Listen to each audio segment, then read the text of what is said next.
And Bonds hits one high. It's a dig. It is out of here. This is caught. Diggs. Sideline. Touchdown. Unbelievable. Bryant for the win. Bang. Watch out. He's got getting away from the top speed.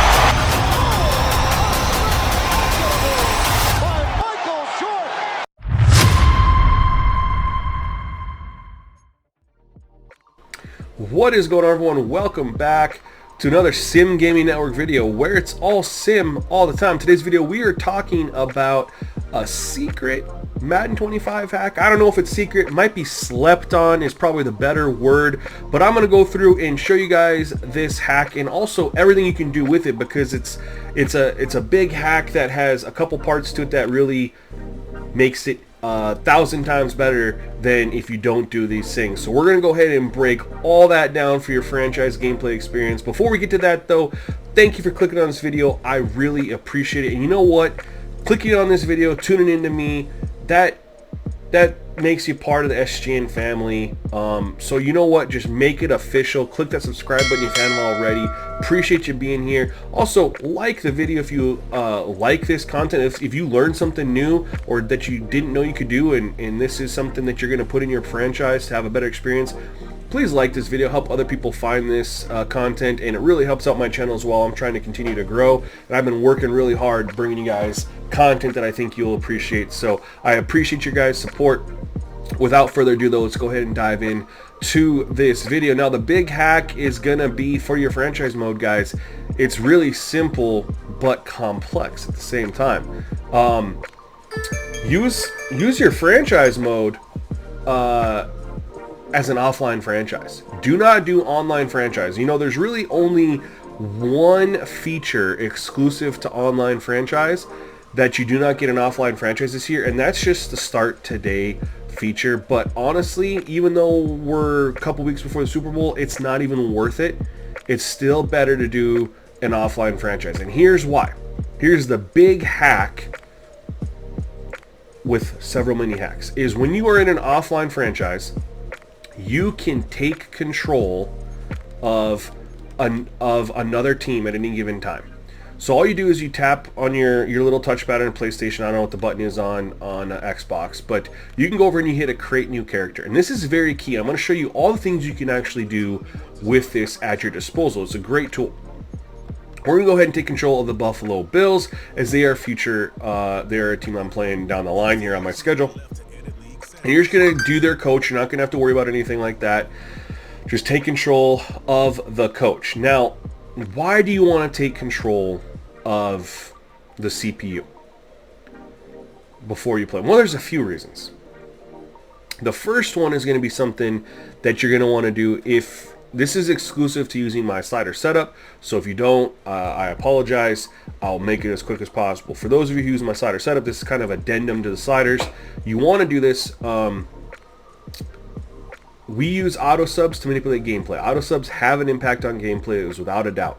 So I do not use auto subs for player rotations. In my slider setup, I use them for gameplay. Plus the player rotations aren't that great anyway. No matter what, you mess with fatigue, you mess with the auto subs, they're still not what we want them to be, right? Now, as the user, we have some ways around this, but the CPU unfortunately does not, unless you do things like this.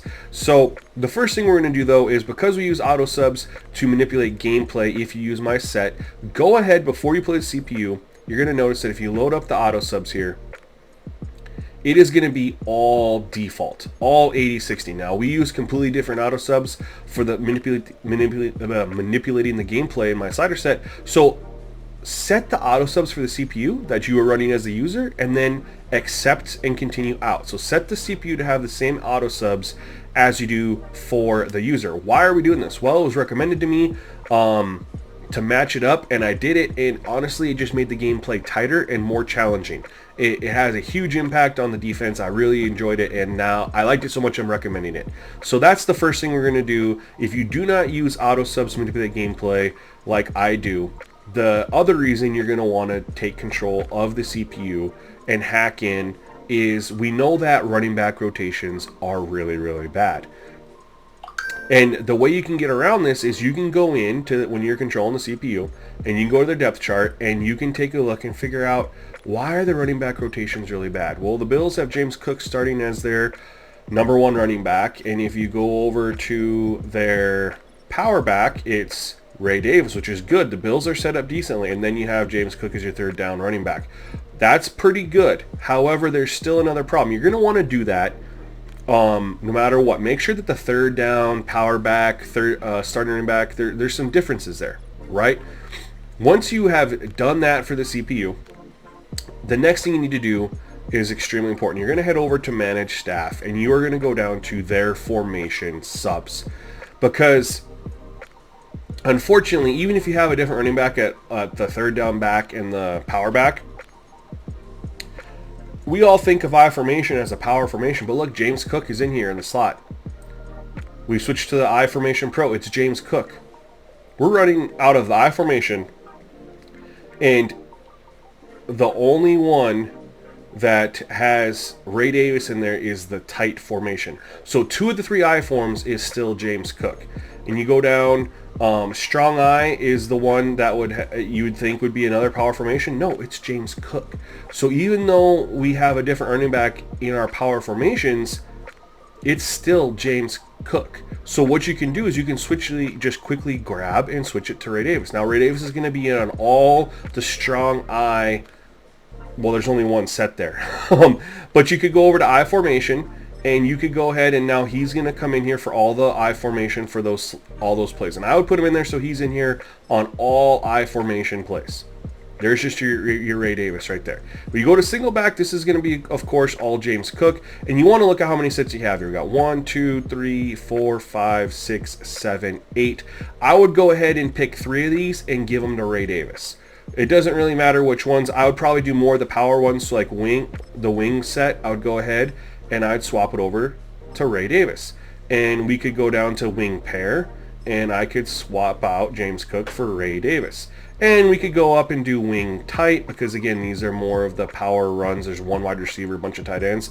There we go. We got Ray Davis out there a couple more times. When you go to shotgun, we know James Cook is the third down back, so he's going to be in on every single one of these. Oops, didn't mean to do that. Sorry. Every single one of those, he's going to be in there. So that's where you can go through and find. You want to kind of base it off of how many sets are in there. So we got 1, 2, 3, 4, 5, 6, 7, 8, 9, 10, 11, 12, 13, 14, 15, 16. We got 17 sets out of the shotgun formation for the Bills. I would probably give 6 or 7 and just go ahead and assign it to Ray Davis.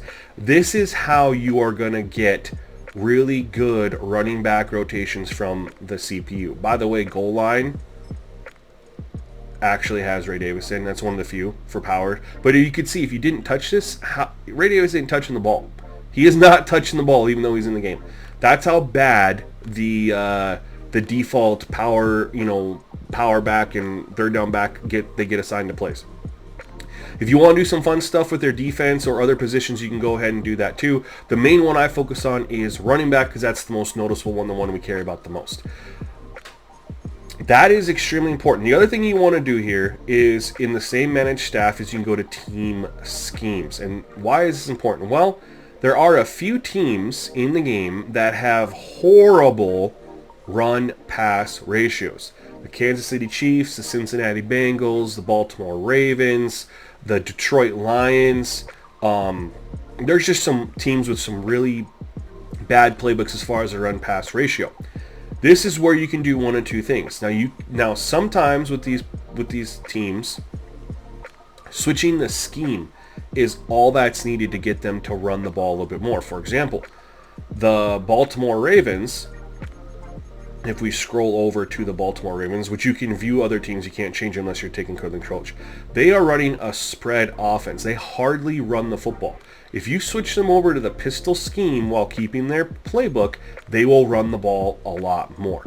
So it's one of those things that you can do one of two things. You can switch up their scheme to the one that makes more sense to try to get them to run the ball more, or you can switch their playbook to playbooks that you know run the ball very, very well, like the Denver Broncos, Los Angeles Chargers, Oakland Raiders, Houston Texans, Minnesota Vikings, the Chicago Bears, New England Patriots, the Colts. I mean, there's pretty much all the teams other than the 4 or 5 that I listed run the ball really, really well. Carolina Panthers.